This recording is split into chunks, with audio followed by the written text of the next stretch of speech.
Ladies and gentlemen, good day and welcome to the Q1 FY22 earnings conference call of Bandhan Bank Limited. As a reminder, all participant lines will be in the listen-only mode, and there will be an opportunity for you to ask questions after the presentation concludes. Should you need assistance during the conference call, please signal an operator by pressing star, then 0 on your touchtone phone. Please note that this conference is being recorded. I now hand the conference over to Mr. Hiren Shah, Head of Investor Relations. Thank you, and over to you, sir. Thank you, Steve. Good evening, everyone, and thanks for joining this conference call. We are glad to welcome you all to discuss Bandhan Bank's business and financial performance for the quarter ending June 2021. We will take the opportunity to update you on the recent developments in the industry and Bandhan Bank during this quarter. To discuss all this in detail, I've got with me our founder, Managing Director and CEO, Mr. Chandra Shekhar Ghosh, our Chief Financial Officer, Mr. Sunil Samdani, and myself, Hiren Shah. Now I would like to request our founder, MD and CEO, Mr. Chandra Shekhar Ghosh, to brief you all about our bank's operational and financial performance along with development for the quarter ending June 2021. Over to you, sir. Good evening and welcome to this earnings call on our 22 first quarter financial result. Thank you so much for attending in the evening of the day of working day closing on that. Hope you are taking care and stay safe.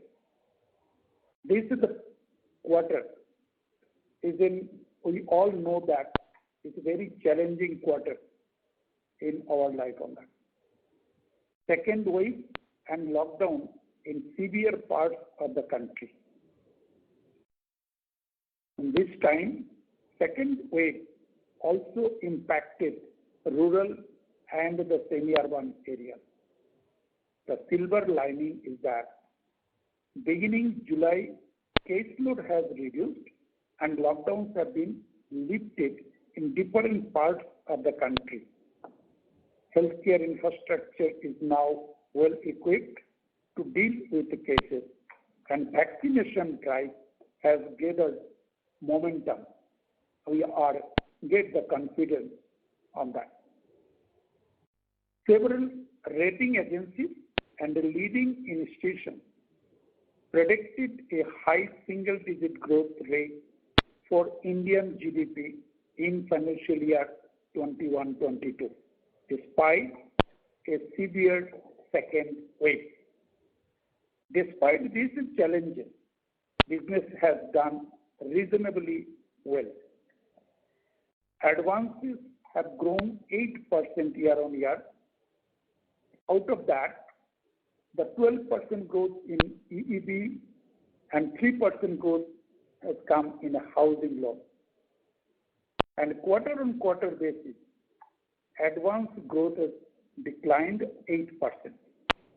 So that is the total advance in the bank, 80,357 crores as on 30th June 21. CASA has grown very good, which is 47% year on year, and retained the ratio CASA is 43%. Our retail to deposit ratio has come very good, which is 83%. So that our total deposit growth is 28% year on year, and total amount is 77,336 crore. Total income growth has come 20% year on year, which is amount-wise at 2,648 crores.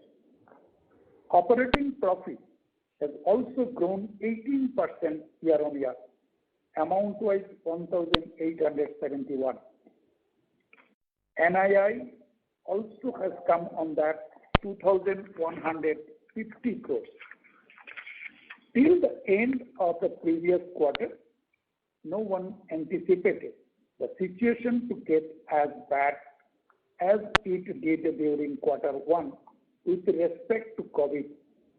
However, a majority of our NPA customers are part and full paying, and we are confident that they will regularize once their business return to normal. Therefore, since the RBI allowed for us to restructure in some loans, we have done that since classified. Bank restructure loan in this quarter is 4,661 crores. Out of that, 4,100 crores is a EEB portfolio. Now, total restructured amount 5,275 crores. I have mentioned in here that is 84% of my restructured customers are paid in the last quarter. So that means they are showing they are very good customer for us, only need the time to come as a regularized. This COVID situation, staff are not able to go to customers to collect the installment from their doorsteps. Then also bank achieved pan-India collection efficiency of this quarter is 101%, including arrears. If I come to this, the 58% of my total portfolio as a EEB book, and which is that in that the demand of the last quarter was in a 13,720 crores, and our team have been collected.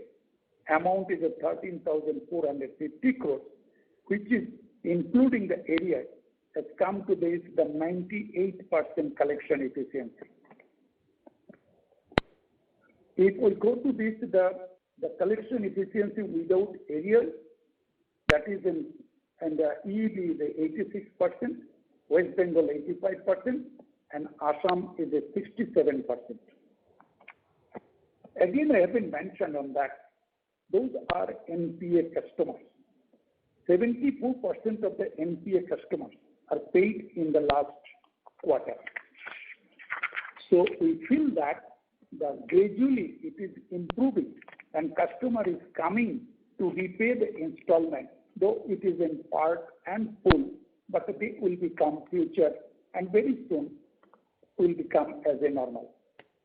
Bank always trying to strengthen the balance sheet so that the provision also have been helped us to strengthening the balance sheet. So this quarter bank has in provision 1,375 crores, which is the total provision in the balance sheet is 3,983 crores. Accelerated provision on NPA 751 crores in this quarter. And with this provision, it has been helped us to increase our PCR 62% from the last quarter and 50%. We have not done any return of this quarter. Profit after tax has come 373 crores, which was in the last quarter 103 crores. Gross NPA have been reached in that 8.2%, and net NPA has come 3.29%. Credit cost is a 7.2%. NIM is improved, it is an 8.5%. Fee-based income as a percentage of the total income, 13.5%. Sorry. Cost to income ratio is a decline. It has come to this now 29.3%. Capital adequacy ratio, which is another indicator of the balance sheet strong, and which is now the 25%. Cost of fund 5.7%. In this quarter, bank has added 5 lakh new customers and 264 banking outlets opened in the last quarter. It has been helped us, our one strategy, to reach to this the more in the people who are underbanked and unbanked and rural and semi-urban areas.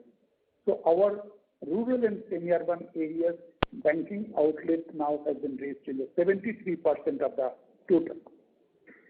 There is no argument that if India's economic growth has to revive And if we have to become a 5 trillion economy, then the welfare of rural economy has to be ensured. Yes, there may be short-term challenges due to COVID, but long-term, the growth story is intact. And we believe there will be a exponential growth once the situation normalizes. This is what our experience of the last 2 decades and having dealt with the challenges in the past, whatever we tell to you on that. A robust, well-capitalized balance sheet of the bank have been helped us within these challenges. We can be like to grow our business. This is an opportunity for Bandhan Bank. We know that we have the plan of that transformation. I would like to mention here that despite the focusing on managing short-term challenges, the bank is continue to make progress on its transformation agenda. Looking to create an asset portfolio that is well diversified and balanced between secured and unsecured, growing the commercial banking, which is SME lending, gold loan, personal loan, and auto loan businesses in the non-EEB space. We have been also hired very senior management team members to the bank to run this type of business. EEB group loans are graduate to individual loan. It is also our part of strategy to diversify the portfolio geographically and the product wise. And the our group loan have been graduated to the individual loan very good way, which is now 12%, which was the 1 year before only 5%. So EEB portfolio share increased 43% from 39% in other states other than Bengal and Assam, which have been helped us to diversify the portfolio geographically. Bank focus is to continue rural, semi-urban, and different types of portfolio, which is the secured and unsecured. And also, we know that banks are transforming technologically. New technology partners we are incorporate in the treasury, digital banking, with the customer experience. Using the analytics of credit decision to ensure first services and high asset quality. We also introduced new plus digital savings account gathering space, and which helped the bank to future focusing on that, the transforming as a technology and a digital bank. I mean, just to give the two information here, bank, and as per the last quarter, that 87% of the transaction happened in bank in a digital. We have the plan on that. By this year, it will be reached at par with the industry, 90% digital transaction in the bank. 11% of the customer opened account in the bank in the last quarter as digital. That have been also encouraged us how digitally successfully support to the customers to increase the number of transactions and also opening the new account in the bank. I hope that I have the very confidence on that. The future after this COVID situation will be like to grow as per our and maintaining the good quality of the portfolio. Thank you to all of you.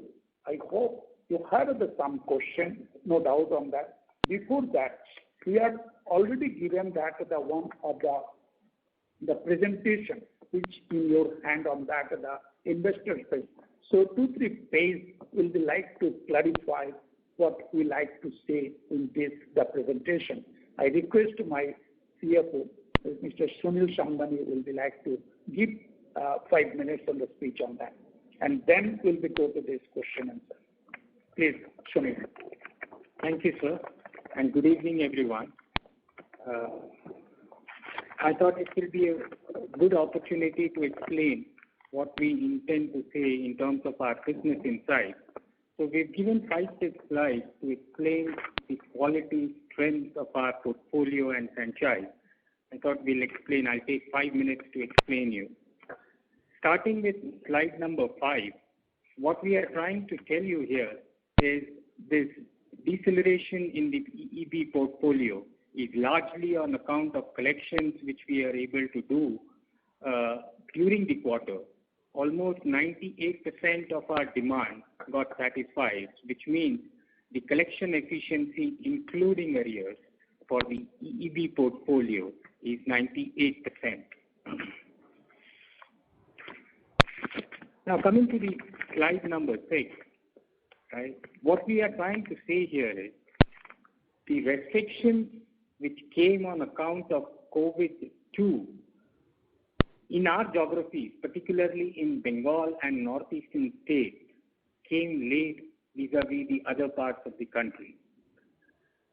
So when the restrictions were there in the April and May in the other part of the country, the restrictions actually got implemented in states like Assam and West Bengal due to elections only from mid-May onwards.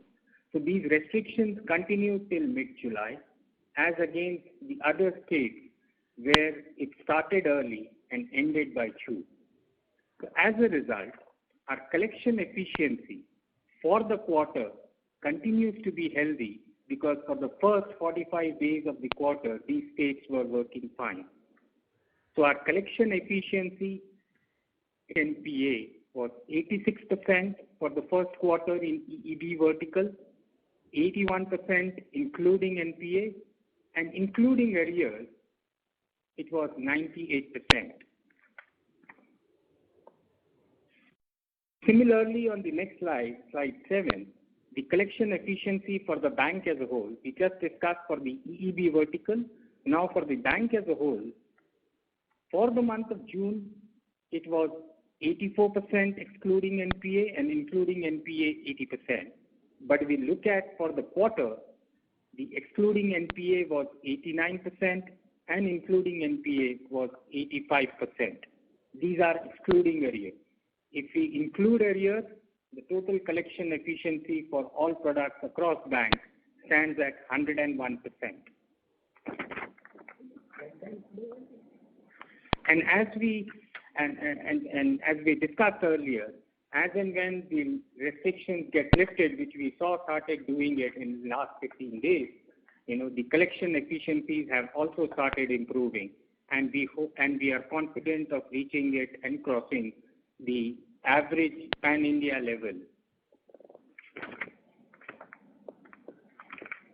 Now coming to slide number 8, what we are trying to show here is how is the payment behavior of our NPA customers, the restructuring that we have done on these customers, and how does this portfolio of NPA and restructuring look like.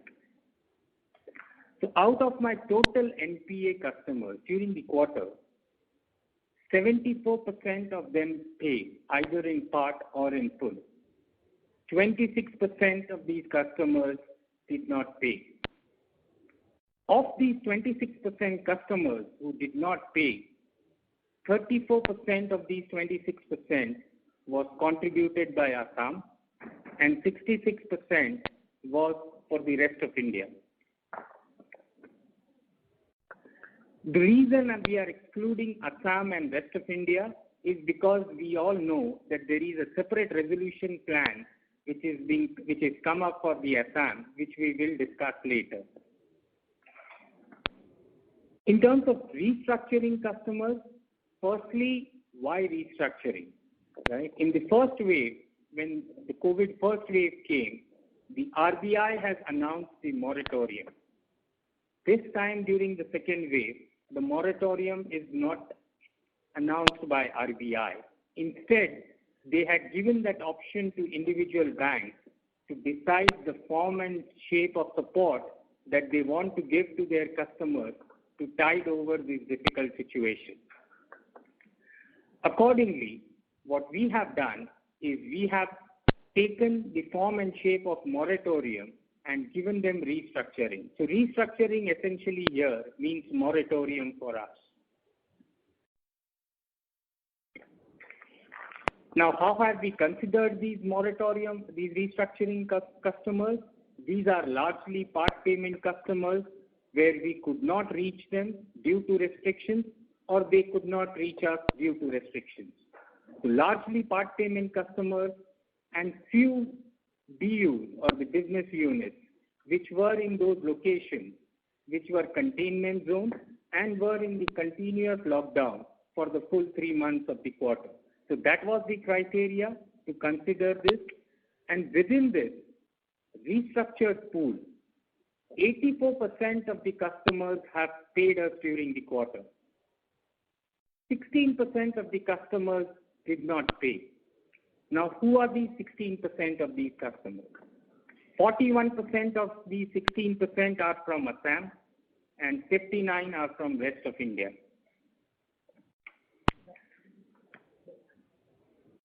Here again, what is also important is to understand the situation in Assam in particular and in West Bengal and other eastern countries is, as we discussed earlier, the lockdown situation. Does it mean that these 41% of the restructuring customers are bad? The answer is no. Or 59% of rest of India is also bad? The answer is no. There has been restrictions in our core geographies which continued for a longer period of time, and hence part of this is because of those restrictions they are not able to pay. The next slide is on the SMA positions, which we have started giving from the last quarter. It's self-explanatory. I won't take time here. Now coming to the slide number 10, what we have tried to explain here is there is a scheme which is announced by the Assam government on supporting the Assam microfinance customers. Now, there are contours of the scheme which says which customers are eligible, which customers are not eligible. Now, based on that scheme, we have bifurcated our portfolio. So, out of the 63.5 billion portfolio that we have, 35.8 billion worth of portfolio qualifies under that scheme, and 27.7 billion worth of portfolio comes outside that scheme. Now let's understand why is this 27.7 billion customers are outside the scheme. Because there are 2-3 criteria which they have laid down to be eligible for the scheme.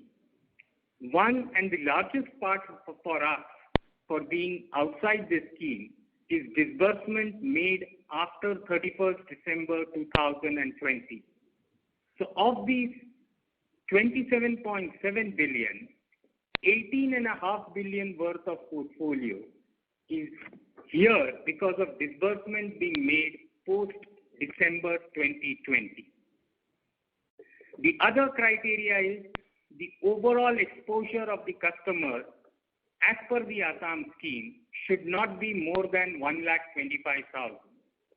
While we are a universal bank and this limit is not applicable for us, but as a criteria laid down by Assam government to be eligible for this scheme, they have restricted the overall exposure from all lending institutions of a customer at 1,25,000. So 8.2 billion of these 27.7 are those customers where their exposure from Bandhan and other institutions put together is more than 1,25,000 rupees, and hence they are part of this 27.7. And third and the last criteria is where Bandhan is fourth or more lender to the customers. There for us is very small, less than 1 billion rupees. So sum of all this comes under these 27.7 billion customers. Now let's understand the payment pattern and the payment behavior of these 27.7 billion customers. 76% of them have paid in the month of June. That's the recent behavior of these customers. 24% of them have not paid in the month of June. Now here again, we are talking about Assam, and in the month of June, Assam had the strictest lockdown. It was one of the states which has the most stricted lockdown in the entire country. Right? Even the restaurants were not open for the entire day. Only in-house dining was allowed. That was the extent of lockdown in Assam. So when we say 24% of the customers did not pay in June, we have to consider that fact, the level of restriction in Assam in the month of June. So we don't consider these 24% to remain in the non-paying category going forward as well. Now, this 6.6 billion, which has not paid in the month of June, we are already carrying 8 billion provision for the portfolio of Assam. That's one point. The other point is the technical write-off that we have done over the quarters and years also is qualified portfolio for the purpose of resolution scheme of Assam government. So that book, and if money comes in that portfolio, that recovery from written off account, there is an additional opportunity of almost 8 billion there. This is over and above this 8 billion of provision and 35.8 billion of portfolio which is eligible in the scheme. So that's on the Assam portfolio and its analysis vis-a-vis the government scheme. Now we also want to update you on the restructuring that we did on the housing portfolio in Q4 of last year. We did restructuring of 6.2 billion in housing. Out of the 6.2 billion, the restructuring here again was in the form and shape of moratorium. So out of the 6.2 billion, 2.6 billion worth of portfolio is out of their moratorium is over and they are now regular customers, and the behavior of these customers who are out of restructuring or the moratorium is over, 96% of those have paid, and we are talking about, and 4% of them have not paid. So what we are saying here is, as and when the restructuring ends, the behavior of these customers are not very different from the non-restructured customers. Now coming to the last slide which I want to explain is slide number 12 on the Credit Guarantee Fund for Micro Units, which is called CGFMU. Now this is different from ECLGS, right? This is a scheme which is available 24/7 all throughout the year, irrespective of COVID or not. So this is a scheme set up by the central government through the CGT SME scheme, where the lender on payment of a premium, we can call it insurance premium loosely, can guarantee or cover their portfolio on the payment of premium. So banks have availed the CGFMU guarantee for our portfolio, not for the entire portfolio, but this portfolio, the guarantee which is eligible are only for the portfolio which are disbursed in the last financial year, FY 2021, and they are non-agri portfolio. So agri is not eligible and part of it. So what we are saying here is, out of my 222 billion worth of portfolio, which is outstanding and disbursed till March, 95 billion is covered under this scheme, which gives the coverage of 43%. Similarly for Assam, 62 billion worth of portfolio, which is disbursed till March 21, is outstanding today, and the coverage there is 28 billion, which is 45%. And for the rest of India, it is 10%. Now let me explain you in brief what is the scheme. As I explained, this scheme is a guarantee which the lender can avail on payment of premium which we have availed. The premium amount is 1% or 0.5% depending upon priority districts which they have defined.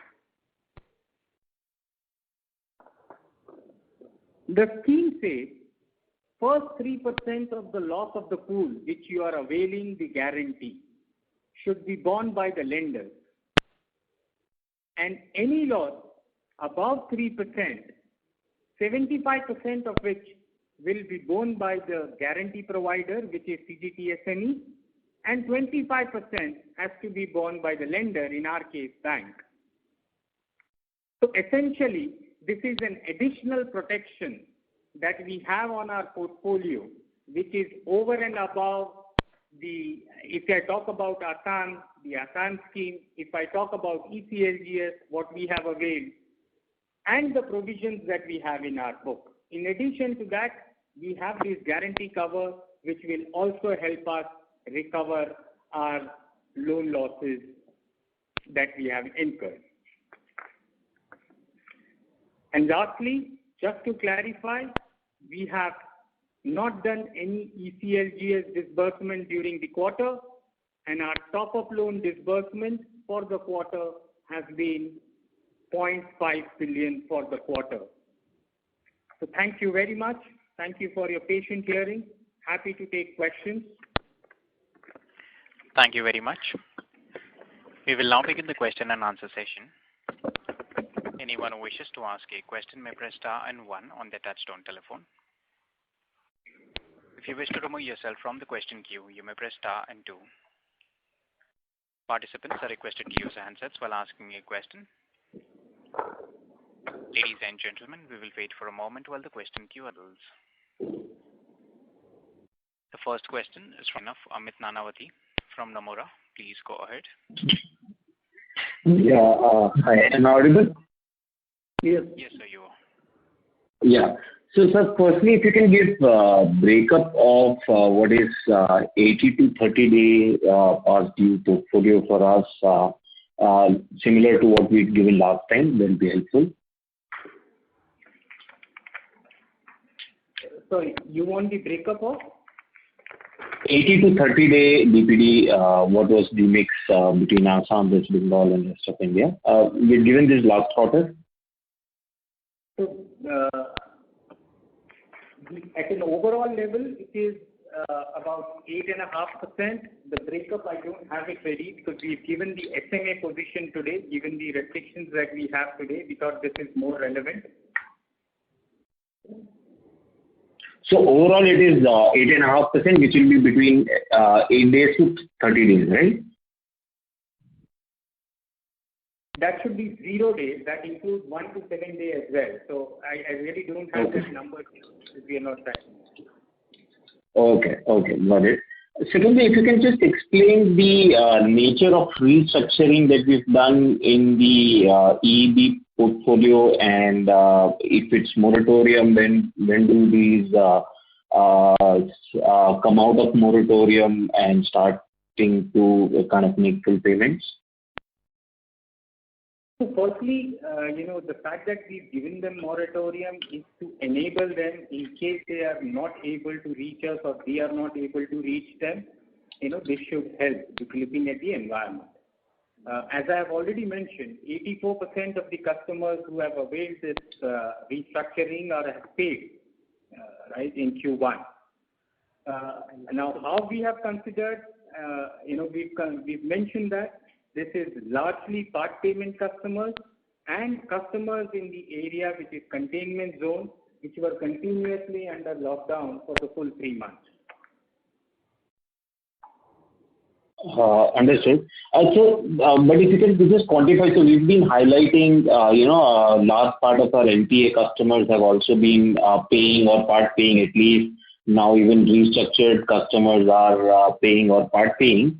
So what was the demand raise and what is the actual collection in those buckets? If you can just highlight that. I just want to understand what's the quantum of recoveries that we are getting out of these pools? So I'll give you one number, which is on the movement of NPA, right? Right. My EEB pool, the slippages for the quarter was 1,036 crores, and the recoveries and upgrades is 510 crores. So 510 crores should give you an estimate on how these NPA collections and the upgrades have been happening. Understood. Last thing, on the Assam bit, right? Basically, you highlighted roughly we have around 16 billion of provision plus write-off, which effectively can be recoverable through the government scheme. Is that understanding correct? What we are saying is our current outstanding for Assam portfolio is 63.5 billion. Of this, 35.8 billion worth of portfolio is eligible under the scheme. Now, depending whether they are zero DPD, they will get 25,000 upfront. If they are overdue customers, they will first get the overdue amount, and once they continue to pay, they will get additional 25,000 amount. And the customers who are NPA, if the government declare them as dispute, they will get the entire benefit without their practice. Otherwise, also they will get, but their credit rating will get impacted. Understood. That's it from my side. Thank you. Thank you. Thank you. The next question is from the line of Shagun Verma from Goldman Sachs. Please go ahead. Yeah, hi, Sunil. This is Rahul here. Just wanted to repeat these moment of slippages. You said 1,000 crores, 1,040 crores the addition, and 510 crores is upgradation recoveries, and then rest is, it doesn't add up. Can you just repeat these numbers? No, we are talking about the EEB vertical only. Because the question specifically was for EEB vertical. If you want to look at these numbers at a pan bank level, all verticals, the slippages were 1682, the upgrades and recoveries 999. And any write-offs during the quarter? No write-offs for the quarter. And the differential between EEB and 1682 crore is what? Mortgages or? The housing book which went into NPA and got upgraded. Okay. Got it. The second question is coming to slide 12 on this credit guarantee. So this guarantee is eligible for the 143 billion rupees worth of pool. So what is the NPL out of this pool that you currently have, which would be eligible for reimbursement? So this guarantee will be available after the end of this financial year. So I have taken this for FY21. The scheme is for 2 years. So once FY22 gets over, I see what is my level of NPA. Then I will be in a position to decide what is my NPA levels here. Today's position may not be relevant. No, I'm just trying to understand of this 143 billion, let's say the NPLs are about 10% hypothetically speaking. So of the remaining 7%, you will get 75% from the Government of India. Is that a right understanding? Yes. And this will be available to you next year, is it? Yes. By the end of the financial year, whatever is the position, they will accordingly pay. Okay, understood. So at this point of time, 143 billion is standard portfolio in the books is what you're saying. No, this could be NPA as well. I'm saying these are the portfolio. So this is the total portfolio where I have availed the guarantee. Understood. What I'm trying to get to is of the total stress that we have currently, what is covered by this credit guarantee scheme? The total stress restructuring.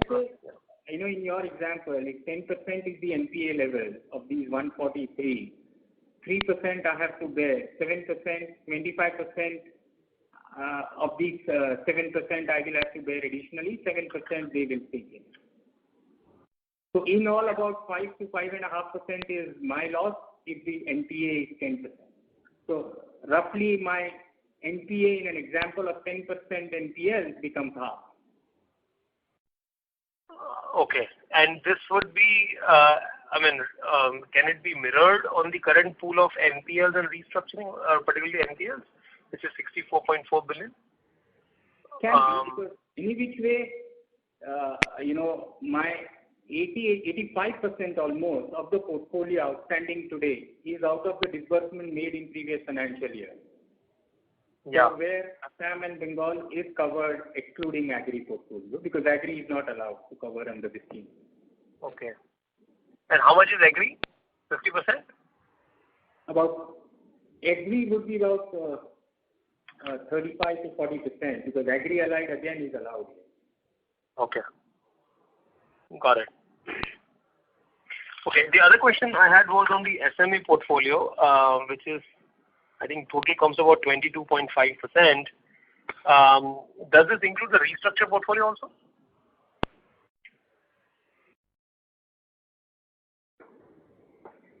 No, the restructured pool will not be part of the SMA here. Okay, so restructure goes in the 77%, which is current portfolio. Yes. Understood. Got it.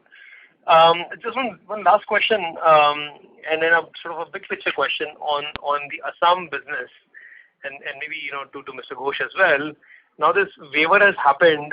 Clearly, the credit practices, in some categories would take a knock, right? So when we think about the growth prospects in the state over the next couple of years, and given that this political affair is every 5 years, how do you think about the business prospect in the state of Assam? Would you continue to be involved in the microfinance business out there the same way you've been, or you would calibrate your portfolio and take into account the political episodes as well?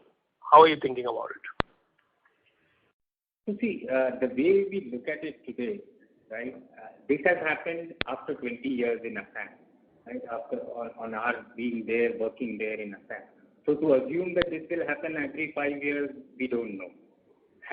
How much of that will be relevant today, right? Having said that, clearly, whether Assam or any other state, right, it's the position and the situation in the ground which defines business, right? So if the credit culture is there, if the environment is benign, we will do business.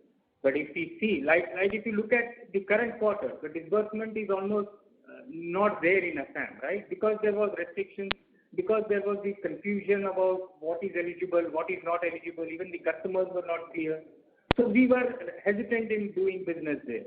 So if there is clarity, if there is environment, we may again start. I can give an add on that point. If you see that this is a political issue always is there in the microcredit. If you go to the AP, there is in 2010, and now AP portfolio is a 99% collection, even the time of this crisis. So it has been over because customer understand about it, that will be not helped them. If you come to this in 2017 in a UP, that is also happened in drastically on that. After that, now UP is better than Assam and very good portfolio. So in that sense, if you see that when this type of incident happened on that as a political, so after that state has become very good because customer understand. If you see that the declaration of the government, all our people are not getting benefit. So that they understand about it, what's happening. If you go to the Bangladesh, which is the very good in the sense of that the birthplace of microcredit. If you see, their top of the government have been openly declared about it multiple times. That this is they are not like it. And after that also they are growing. Because this will depend on customer demand. When the customer understands from this type of incident, that will be not really help them. So that will be help in the future business growth will be very good and quality of the portfolio also has come very good. And of course, there is a lender point of view. They will be like to very cautiously select the customer, assess the customer need, there is in very next 2 to 3 years will be like to happen. After that, it will become as a normal on that. I'm not feeling that that is not in a good state for lending in this.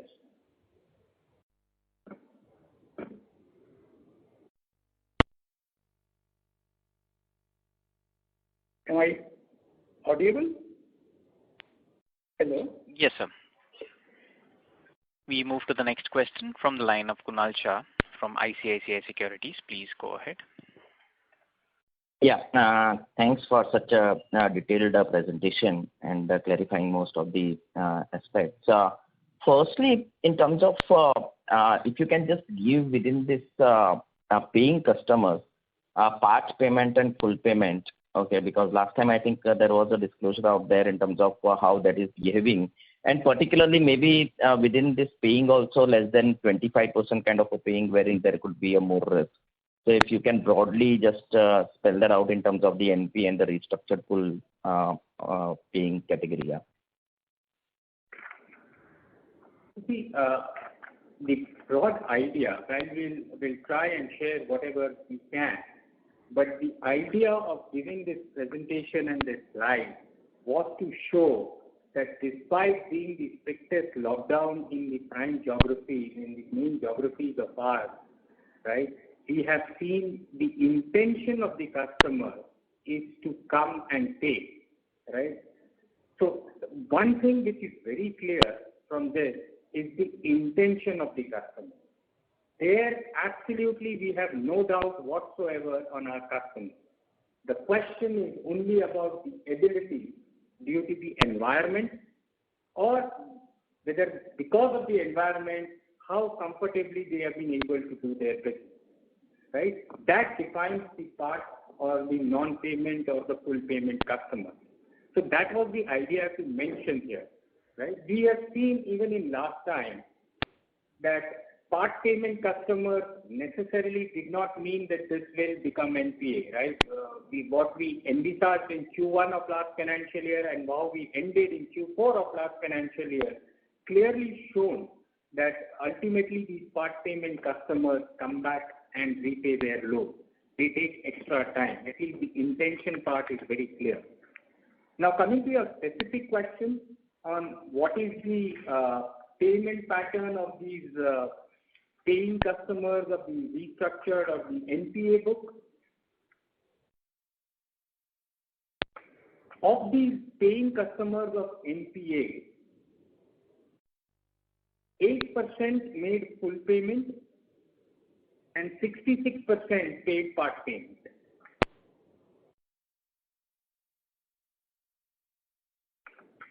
Okay. Similarly, on the restructured book,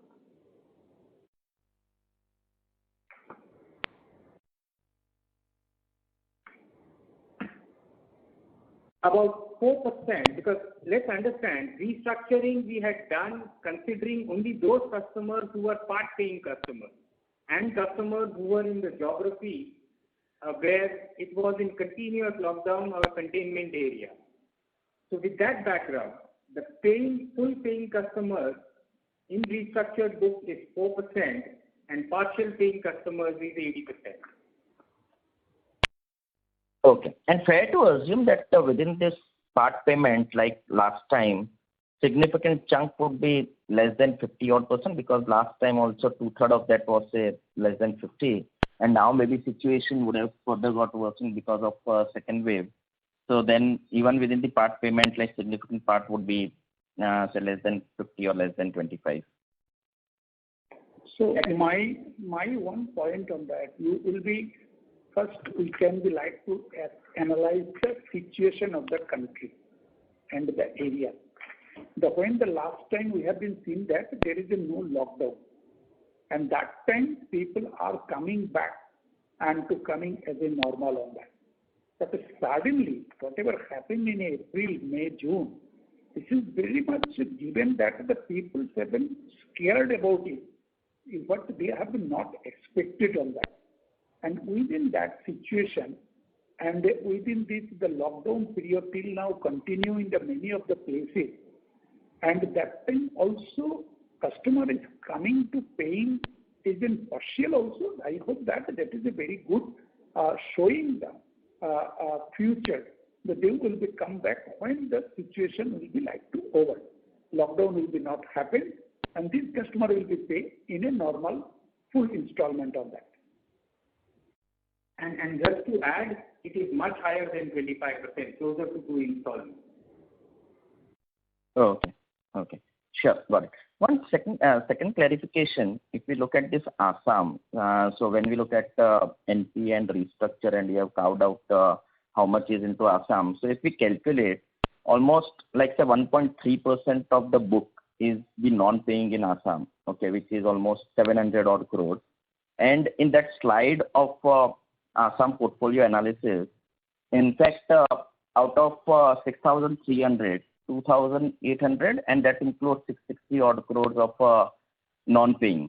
So when I look at 3,500 crores, which is eligible, okay, there hardly 400 odd crores is not paying, and 3,100 seems to be entirely paying. Is that right, or maybe just something? Yes, it's a scheme as per Assam government, right? Yeah. So it's nothing to do with this paying and non-paying. And Assam government scheme essentially is applicable to all. Yeah, no, but that seems to be slightly on a higher side in terms of the paying customers, given the pool which is there in Assam, which is stressed. So I'll take these numbers offline, but that seems to be slightly on a, maybe the paying customers seems to be more concentrated on the eligible part of the portfolio. So clearly, because zero DPD customers straight away get 25,000. Okay. Okay. So that would be included in paying. Yes. Okay. Okay. And secondly, in terms of this restructuring, what we are doing, what is the interest income effect on that? So because I think yields are again back to 8.5 odd %, sorry, NIM. So is it like any kind of income derecognition or something which has happened, or maybe that will come over a period only once the moratorium and everything is done? No. So two things here. That's a regular as of now.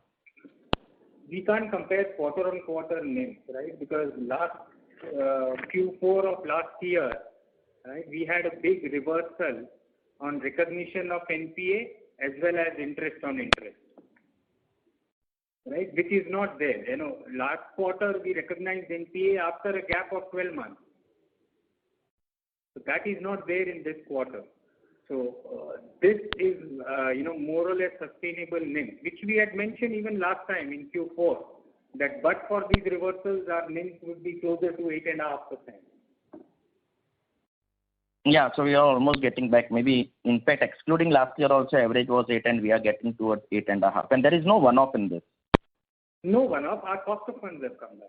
Yeah, cost of funds have come down. Okay. Yeah. Further, we've reduced saving bank rate and term deposit rate starting July. So we don't see a challenge in maintaining this. Okay. Sure. Okay. Yes. Thanks. Thank you. Thank you. The next question, line of Kochar Gaurav from Mirae Asset. Please go ahead. Yeah. Hi. Good evening, sir. A few questions from my side. What was was there any sort of average moratorium that was given to restructuring customers? I think you mentioned some moratorium was given, but what would be the average moratorium for these customers? So here, for the EB customers, we have given moratorium till 31st March 2022. Okay. The reason being, ideally 3 months moratorium should have been enough for the EB customers. But we all know that there is an uncertainty of third wave, right? If and when will it come? And as per the restructuring guidelines of RBI, accounts once restructured cannot be further restructured. So keeping that in mind, we thought we'll do it. But having said that, we are not stopping our collections. We are encouraging customers to continue to pay, and that is what we are seeing in the payment pattern of our customers as well. Right. Sure. And then any color on, this restructured book? Is it, vintage customers with more than 3 cycles whom you're giving restructuring, or any sort of filtering that you would have done at your end to choose which customer to restructure, which ones to not? Any color that you can give? No, clearly that may, according to our analysis, that, the more relevant piece was part-paying customers and the customers in geographies which were in continuous lockdown, right? So, okay. and even when you look at the payment behavior, right, it is not very different today for a 4-year vintage customer or a 2-year vintage customer, because it is not a credit evaluation issue, it's an environmental issue, it's a lockdown issue. Right. So that's why we've gone through this way. Sure. That's fair. And sir, on the SMA 1, I can see that number has jumped to around 10% in June. Could you just give an update on July as to what was the flow through from SMA 1 to SMA 2, since the 31 to 60 bucket would have gone to 61 to 90? So what is the degree of flow through that you are seeing in that book? Some color around that. I would suggest you wait till the next earnings call. You will have that.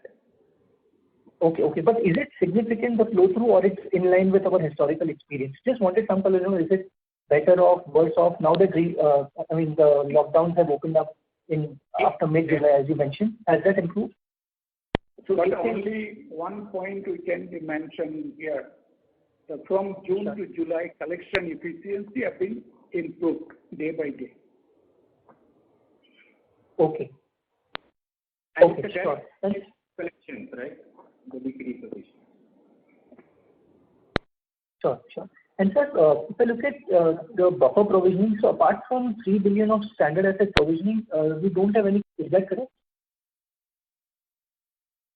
We have restructured provisioning. We have paid 1% to CGFMU to get that guarantee. We have ECLGS. So see, I'll tell you on the provisioning aspect, right? We consider all of this to evaluate what is the right level of provisioning. Having said that, as we mentioned last quarter, that principally as management we have decided that we will continue to keep buffering our balance sheet with excess provisioning, right? Irrespective of COVID or no COVID. COVID has given us the opportunity to do that. We will take that opportunity and buffer our balance sheet. Tomorrow, if COVID is not there, does not mean I will utilize this provisioning. This will remain in my balance sheet. My pre-provisioning return, my pre-provisioning profit to loans is 9.3%, right? And that's something that we have decided that part of this should be utilized to strengthen the balance sheet and should remain always in the balance sheet. Sure, sir. And interest reversals for this quarter, have you taken any interest reversals? Yes, the extent that we have classified NPA, interest reversals have happened. Okay. Do you have the amount handy as to what was the interest reversals for this quarter? Or we can take it offline. Number handy. Okay, sure, sir. Just last question. Of the 35.8 billion of the eligible loans in Assam, are those classified as standard, or within them you have restructured some accounts? There would be certain accounts which are restructured within that 35.8 billion.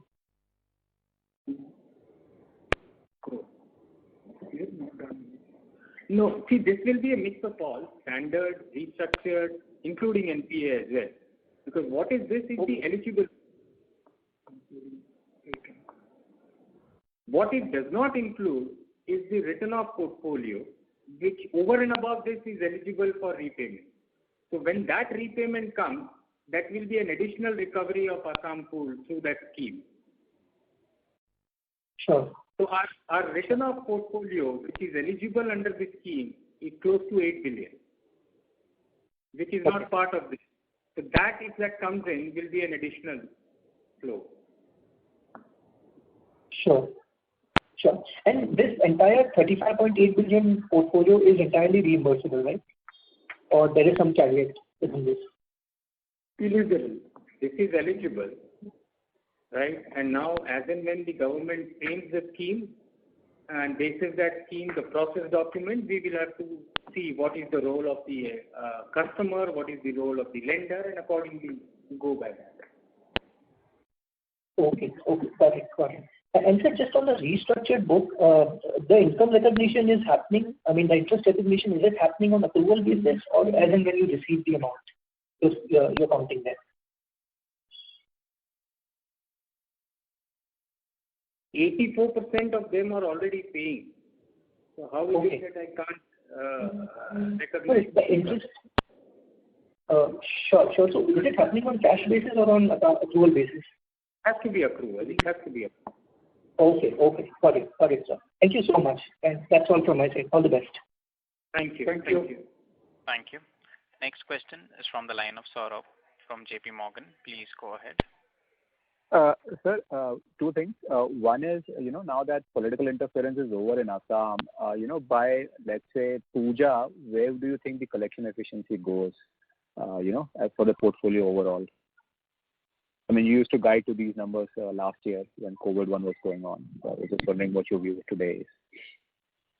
No, what we saw that this is the time of COVID and the businesses are affected and people cannot movement to one to the other area.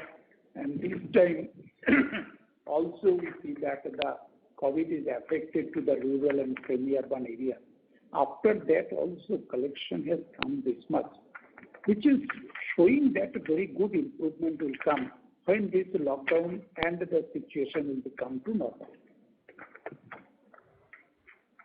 So, I mean, if we go to last year, like between June to September, you went from something like 70 to 90. But given that now the lockdowns are over, and assuming we don't get a back third wave and the political interference is over, would you expect something similar, or will that be too optimistic? No, it will be improved a good way on that because this is also sometimes a link to the business. No, now if you see that the business, no one like to start the new business or their old business cannot be like to expand. This is not the right time. And the small and medium, all type of business owner are like to thinking in that way. So normally in our country and the business actually they are doing very good when even Puja or Dashora will come on that, which is the second quarter in September and onwards. But today, every people are thinking about, and lots of newspapers are writing about the third wave is coming August, September. So prediction on that, it will be like a big challenge now to say on that. But other side, whatever the July, I have been seeing that the people are coming back and gradually they're repaying that. That will be like to give them very good comfort on that. And if the third wave will not come, so very quick it can be like to recover on this. Yes, sir. And so one question, what percentage of this EEB book would have been generated over last 1 year? Almost 82 to 85%. 82 to 85% will be last 1 year. Okay. Yeah. All right. One additional question. Sorry. Of this housing restructuring, what is the percentage from the? I mean, is it your individual loans or is it LAP book mix? These are largely individual. Suresh is here. Suresh, you are there? Yes. Good evening. Yeah, it's a mix of both LAP and this are there, but it's mainly predominantly, housing loans only, predominantly. Okay. Predominantly, Suresh, will mean like 75-80% or? Yes, 75-80%. That's right. Okay. Thank you. Thank you. The next question is from the line of Shreya Shivani from CLSA. Please go ahead. So this is Adarsh.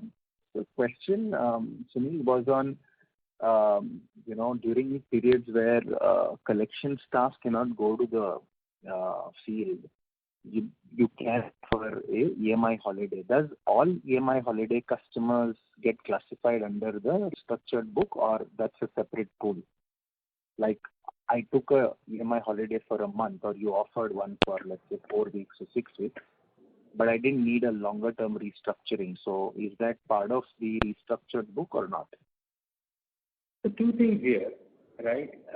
When we say EMI holiday and when we show collection efficiency, we consider all customers, including the EMI holiday customers, right? That's point number one. Point number two, EMI holiday is not something which is rule-based. It is dependent on the field situation for that period, right? We get requests from the team on the ground saying that today there is a containment area decided in our area, we cannot go and collect, right? So we have to mark that as an EMI holiday. So that could be for 1 day, could be for 6 days, could be for 7 days, right? So it is not something which is rule-based. Secondly, EMI holiday, 95% does not impact my DPD position because the customers who are already overdue, their DPD will keep moving irrespective whether I give EMI holiday or not for that particular installment.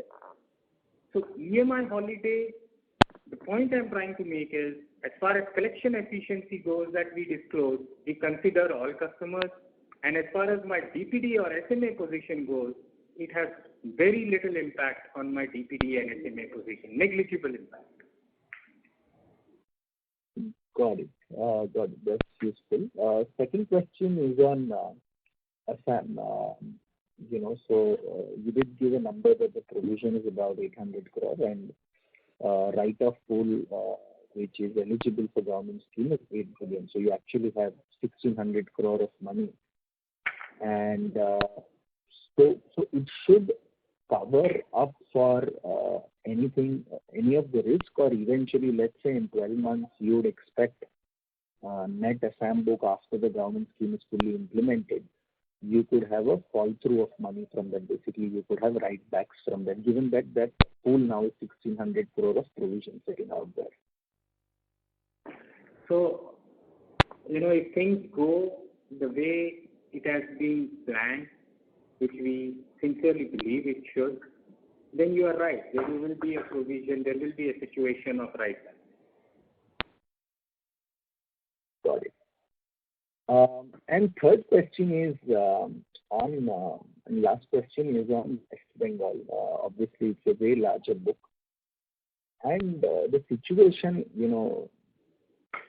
post wave one was collection lagged. The hit that you are seeing now on collections after wave two is being quite severe. So just wanted to understand, we made a point that economically it's been more difficult for that geography to come back, but it's a very large, it's almost more closer to Assam kind of collections than rest of India, right, which was politically challenged in that sense. So how do you look at risk from West Bengal? Because overdue numbers are very high in that portfolio. No, I would slightly differ that it's more closer to Assam. Because if you look at the collection efficiency of Q1, at 85% West Bengal and national average of 86%, and rest of India of 90% is closer to the rest of India than Assam, which is 67, right? And I keep explaining and I keep mentioning that the timing of lockdown for West Bengal and northeastern states is different than western, northern and southern states. So that's why one has to look at the full quarter, right? Because there was a time when West Bengal and Assam was working and rest of the country was in lockdown, right, which is the April month. Yeah. And that is why we have put the Q1 collection efficiency to give you a holistic picture that where situation stands. So I would rather believe that West Bengal is closer to national average and not Assam. Got it. And so last question, if I can press it in, is what's your learning from how you want to do the business post the Assam episode, right? Because clearly it looks like vast pockets of that state was over-leveraged. obviously the issues got complicated because political promises got made, but it is also over leveraging in a lot of pockets.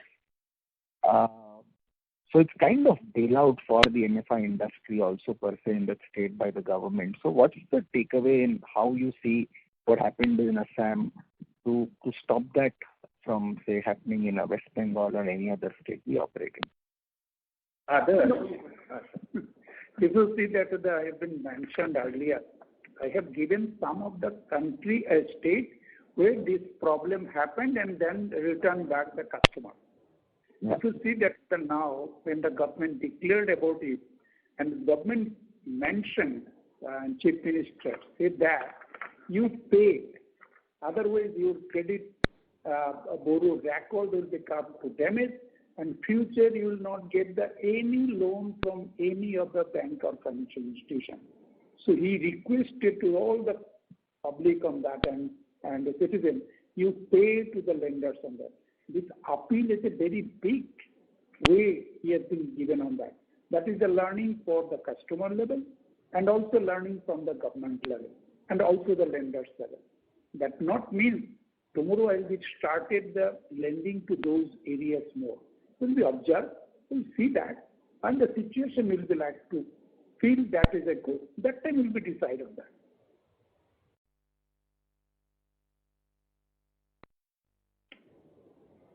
Got it. Maybe I'll take it off. Thank you.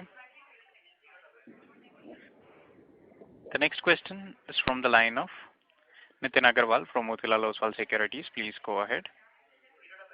Hi, sir. Thanks for the opportunity. Hope you and all your staff members are keeping safe in these times. Few questions. Firstly, if you can talk about how the credit culture in Assam has been after the announcement of this package. Do you think that there is a risk of paying customers also becoming non-paying in the remaining portfolio which is not eligible under the government package? And also if you can talk about how long this implementation of package will take. One point on that, when you see that there is a long case have been increased in Assam, it will be late. After the May, it has been started in June. And that time also government declared that is their scheme, they will be provided this funding to the customer. And after that, when they declared, lots of customers is a call back to us and asking on that what is their balance amount and when will be like to go to them to collect on that. That queries have been started is a very big way. I hope that is impacted to the culture of the repayment and also the credit. But we cannot go in there because of the corona issue so much big. And also we find out on that we are fully locked down means even not a restaurant also open. And who are travel to Assam, they are staying in the hotel. But other than hotel, restaurant also not open. And restaurant people are coming to provide the food in the room. So very restrictive and very hard way they are maintaining on that. So that region, it is not customer is coming out or we can be reached to the customer to collect on that. So this is the overall situation on that. Otherwise, the repayment queries have been started very good way on that. That can be helped from that future when the lockdown will be open and the COVID situation will become a little bit better. So collection also like to improve on that. Okay. And sir, the second part on how long the implementation of this package will take? The exact timelines is still not clear. We will, as and when it's clear, we will update. We'll have to get that clarity from the government. Okay. And Sunil, the other question is on the growth, what sort of growth we are now looking at. Implementation of this package will likely result in further rundown of the portfolio. So what sort of growth are we targeting for the year and any guidance on credit cost if you can share, because last year we had a 5% credit cost guidance. So anything indicative that you can share for FY22? If you see that the GDP growth has been declared by today the government is at 10% will reach in this year, that is a hope on that the economy will be revived and the people will be returned back to the business, and our bank also coming back to their growth, our growth of the business. See, growth for the segment in which we work is never an issue. It's the environment which defines the growth, right? You look at my active customers, active borrowers in microfinance, that has come down, which means the customer has repaid their loan and I have not given fresh money, right? Because I want the situation on the ground to improve. I want them to do full 7 days of work because that's the only way they can repay these installments. So the demand is immense, the opportunity is immense. As the environment improves, the growth will also come back. Now, I don't want to put a number to it, but clearly we've seen that over the last so many years, that growth in this business should never be a problem if the environment is okay. Okay. And on credit cost, any color on that? No, we don't want to guide a number on the credit cost, but as I said, we will continue to provide.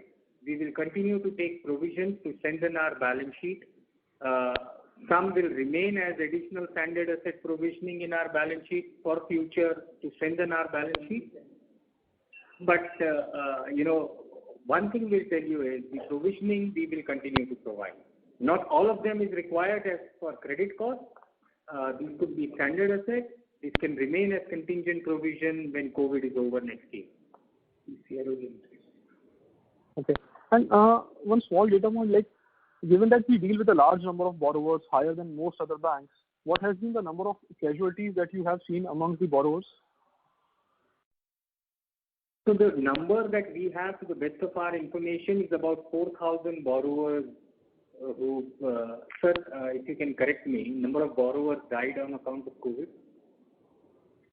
5,000 the borrowers have been died in the COVID, but maximum has 5,471 borrowers have been died, and large amount is in second wave, and 1,500 in Madhya Pradesh. Okay, sir. And sorry if I can squeeze in one last question. On slide 8, like we talk about 74% of NPA customers are paying. So just wanted to understand, like usually how much this proportion is. How many customers typically are paying of the NPAs? So last quarter we reported this number when it was 78%. And last quarter was the best quarter, right? In the last 18 months or so, Q4 of FY21 was the best quarter. Yeah. And versus otherwise, like pre-COVID, how much it used to be?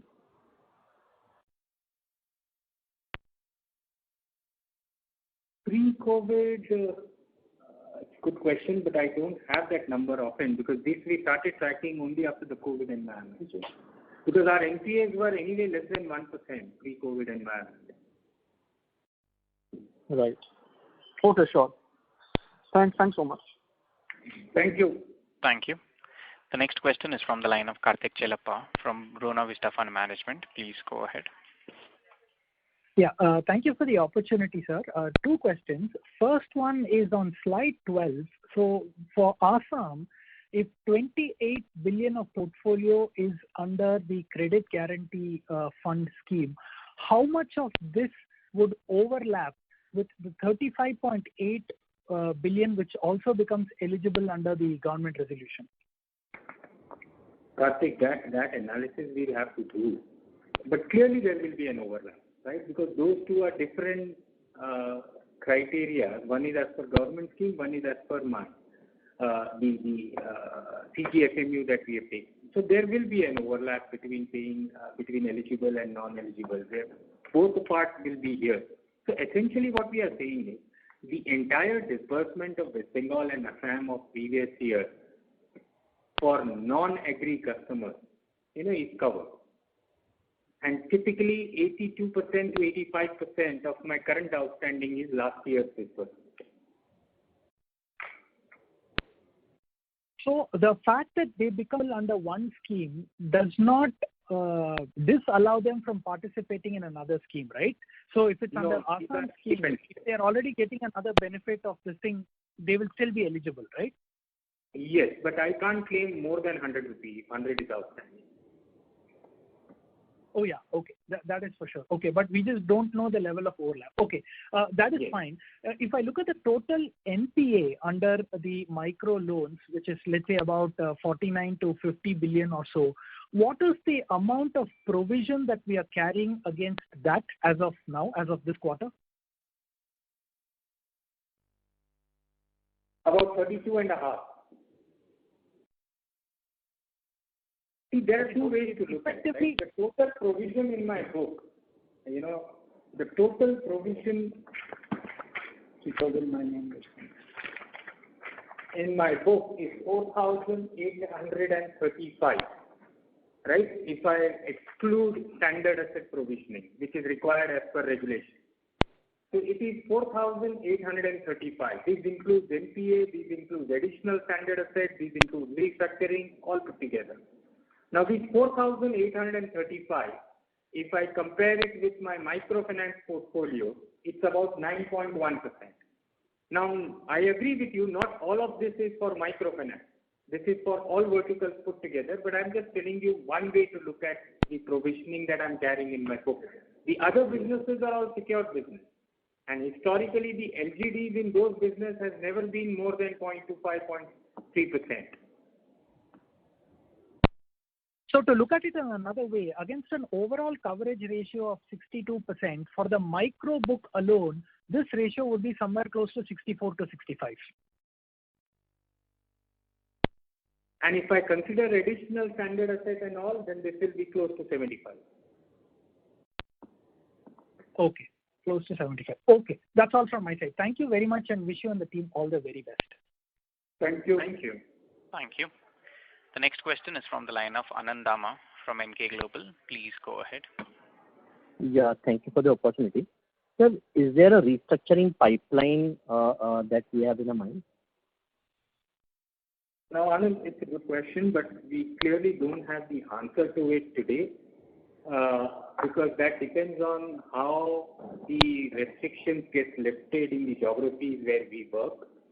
And if things are normal, then the restructuring would be lower, and we hope that will be the case, right? That's our base case scenario.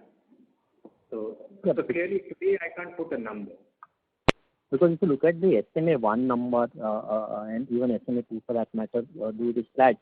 But SMA1 number means basically that it is somewhere in the range of about 30-60 DPD bucket. And the situation is improving certainly, but you will still take some time to recover these loans. You will have to reach to the customers, the customers will have to reach you. They will also be ramping up their business. So will it be fair enough to assume that roughly about 50% of the SMA1 book could be eligible for restructuring, because many of these customers are paying partly, and that is the reason they are still into the SMA1 bucket. Anand, yes, you are right. They will be eligible. But, I'm again repeating that way to look at our business is different than historically we have looked at restructuring over last 20, 50, 100 years, right? Restructuring here means appreciating the situation on the ground. We are not able to go and collect. So large part of the customers who have not paid could be from our side also, because we have not been able to reach them. Right? And that is why one has to look at this restructuring a little different than the traditional restructuring we've seen in the banking industry.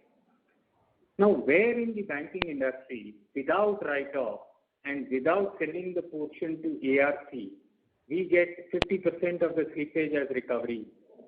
Right? These are all part payment customers. That's the nature of this business. Right? These customers pay to the ability that they can, or let's say in a 4 installment, they are able to somehow contact us for 2 and not for 2. And that's how they are part payment customers. And that's why we have to appreciate that situation and do that restructuring, right? So to your point, looking restructuring and assuming that this is risk may not be, we've tried and explained in our slides that may not be the right way to look at. We have seen last, performance of the last financial year. We've seen performance of our housing pool which have gone out of restructuring, how they have performed. So clearly there is a merit in what we've been saying over quarter on quarter, that part payment customers is only a timing difference, and for technical reasons they become NPA. Unnecessarily their ability to raise further money also gets impacted, and it puts us also as a lender in a difficult situation because we are also not being able to fulfill our obligation to do those step collections. So restructuring, to cut it short, I don't want to put a number to it, but the thought behind restructuring is appreciating this situation and not to cover the NPA. Sure. So I agree. Basically, there is so much of uncertainty, but by way of higher provisioning. So I think you have somewhere about 10% provisioning on the restructured pool. So would you want to make higher provisioning, particularly on the restructured portfolio, till the time situation normalizes? Any thoughts over there? And what could be the relapse rate, basically, in the restructured pool based on your assessment? Now, Anand, 2-3 things again here. 84% of the restructuring customers are paying, right? Yeah.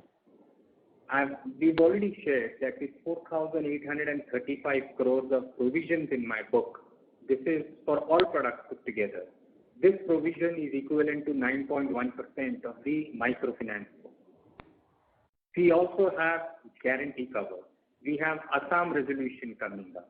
We have multiple levers, right? And we are also guiding. On top of this, we will continue to provide, right? We will continue to provide. We are not saying that we want to go slow on provisioning because we want to build that buffer.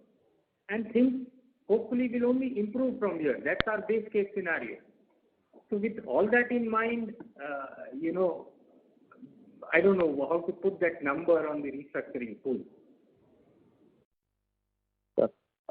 And any update on micro insurance, basically, that you would have on the pool, basically, which is sitting into NPA or restructured pool? Sorry, I didn't get that question. Could you please repeat? So we would also have a micro insurance, right, which you would have taken from the insurance companies, as such, basically, on the pool, apart from the credit guarantee that you would have. That is only on debt. Yeah, so I think about 5,471 borrowers have died, right? So there you will get some money from the insurance company? Yes. Any amount you can quantify over there? No. If you can be about it. It's not material enough. So average my outstanding is 39,000. That will be the closest. Sure. And last thing, what is the portfolio in UP, portfolio size in UP? Can you help with that? Portfolio size in UP? Yeah.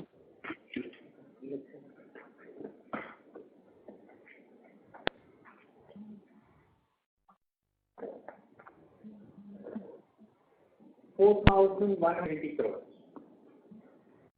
Okay. Do you see a risk of something similar happening in UP state as well when there are elections, the way we have seen in case of Assam? Now, it's like a crystal ball gazing, but I'll tell you, we had elections in Assam and Bengal together. Yeah.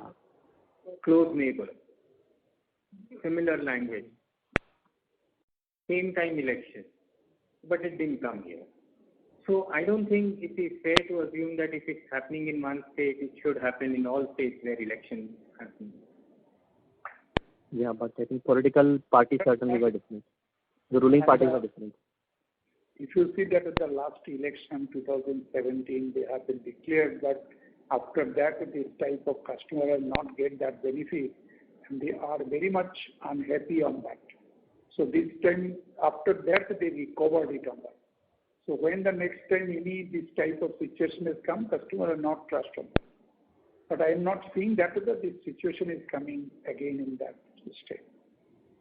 See, what happened in Assam, both ruling as well as opposition announced the same thing. Right? So that can happen irrespective of whatever is the ruling party. So ruling party clearly is not the criteria. Okay. Sure. Thanks. Thank you. Thank you. Thank you. The next question is from the line of Prakhar Agarwal from Edelweiss. Please go ahead.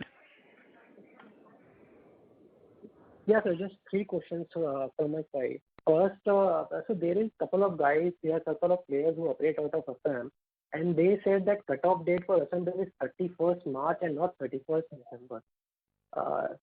Some clarity over here. Why is this a disconnect? Cutoff date is 31st March, but the only place where we have taken 31st December is disbursement beyond 31st December for that ineligibility period. Right? That is what our understanding is, that disbursement date after 31st December is not eligible. If you are saying that is 31st March, then in my eligible pool will only go up. Sure, got it.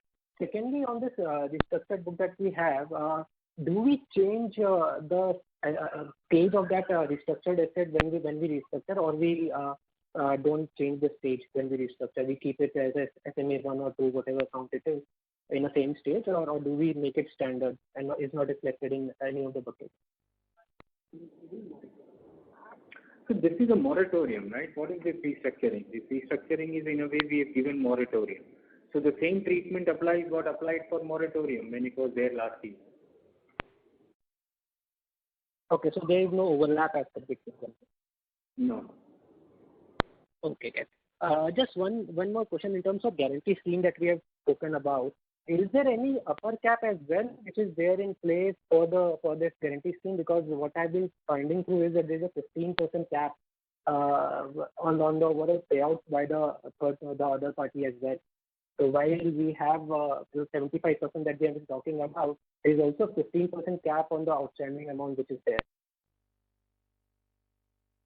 I will check that. I will get it confirmed to you. I'm not aware, but if that is what you read it, I will check. But in any case, 15% is also a big number. It should not impact the overall calculations. No, but I just wanted to check if there is some tax. I will check that. If you pointed that out, I will again check that.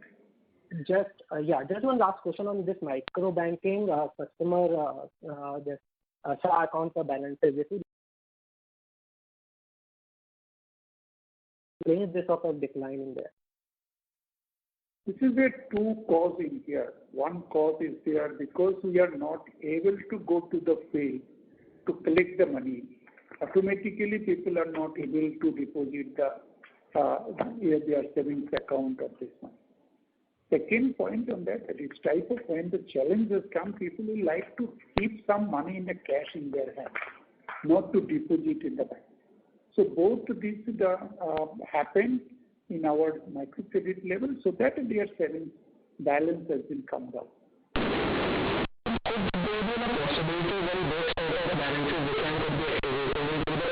That we have been receiving from those customers, because income impact would have been very high. So if at all this sort of situation continues, then given the fact that there is not much in account balance as well, the part payment terms will obviously come down over a period of time if there is no income reversal that happens. Let's understand what is the collection we do in a month, right? It is upwards of 5,000 crores, right? And my total saving bank balance of these customers is less than 3,000 crores. So it is not that, if that was the case, then these saving banks should have been zero, long back. Right? So it's clearly the ability of the customer to come to the branch and deposit the money. Right? And that is one reason, and they are holding cash. For this one reason and for the emergency that they envisage in these environments. Okay, perfect. Thank you so much. That is it from my side. Thank you. Thank you. The next question is from the line of MB Mahesh from Kotak Securities. Please go ahead. Good evening. Sunil, just a couple of questions here. On the guarantee scheme that was there. Just wanted to understand why do you think that the RBI or the scheme would also follow a similar situation where the up to 125,000 rupees or the number of borrowers, that limits also would be in place in this particular scheme, sir? No, this scheme is applicable up to 25 crores. This scheme is applicable to what? Up to 25 crores exposure. Okay, so none of the normal MFI rules does not apply here. And according to you, why is this scheme a better one as compared to ECLGS? No, I'm not saying this is better or not better. I'm saying this is an additional option available to us. Right? Because here what we are saying is, irrespective whether the customer is good or bad, we want to protect, we want to take an insurance. Right? ECLGS largely is given to stressed customers. In terms of this commission, you can charge it to the customer, or you take it in your P&L out here? Today I am taking it in my P&L. Okay. And the reason why you didn't do it for the entire loans which was disbursed last year would be? Because you did it for about 140 billion. And last year the disbursement was somewhere about 550 odd billion. See, agri book is anyway not allowed, right? And okay. we chose a geography where we saw that our exposure is high, and two, are facing certain challenges. Okay, so it's okay, perfect. And just one clarification, one on the restructured loans that you have, is it possible for you to split that book between West Bengal and Assam? So we have split Assam there. West Bengal? West Bengal, I think, should not be very different from the national average. Just if I have the number ready, I'll tell you. Perfect. Okay. If you can give me while you're getting this answer, I just had a question for Suresh. So the housing loan book, if you could just give us some color on how is that the early buckets looking like?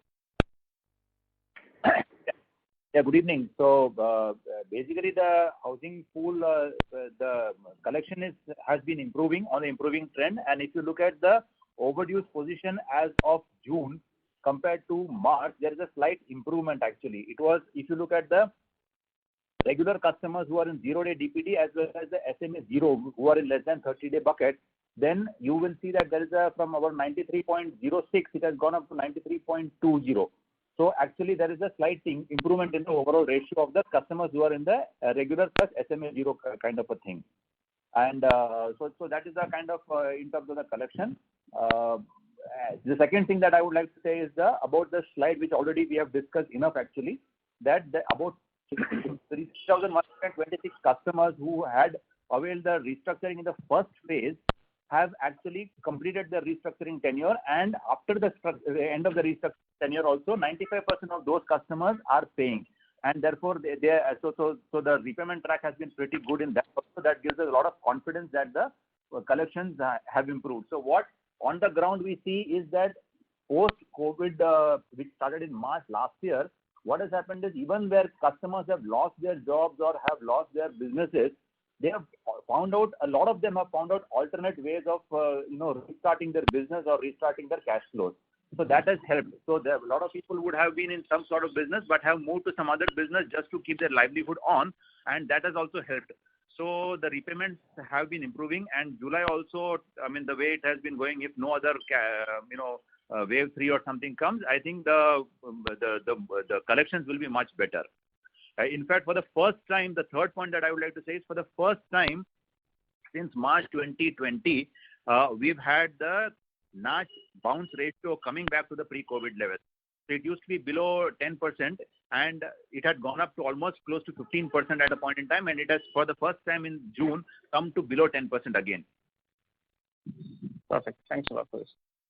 Thanks a lot. Sunil, that question on West Bengal, I'm sorry, I don't think so. I saw Assam's restructured book. I don't know if I missed it. Yes, so 41% of the total restructure is Assam, 36% is West Bengal. 41 and 36. Okay, done. Thanks a lot. No, that is non-paying customer. Sorry. Mahesh. Sorry. 36% of the restructured book is Assam and West Bengal, and Assam is 29. 22%. 20. Okay, done. Thank you. Thank you. Thank you. Ladies and gentlemen, due to time constraint, that was the last question. I now hand the conference over to Mr. Sunil Samdani, CFO, for closing comments. Over to you, sir. Thank you, ladies and gentlemen, for your patient and long hearing. Stay safe. Thank you. Thank you. Ladies and gentlemen, on behalf of Bandhan Bank, that concludes this conference. Thank you all for joining us, and you may now disconnect your lines.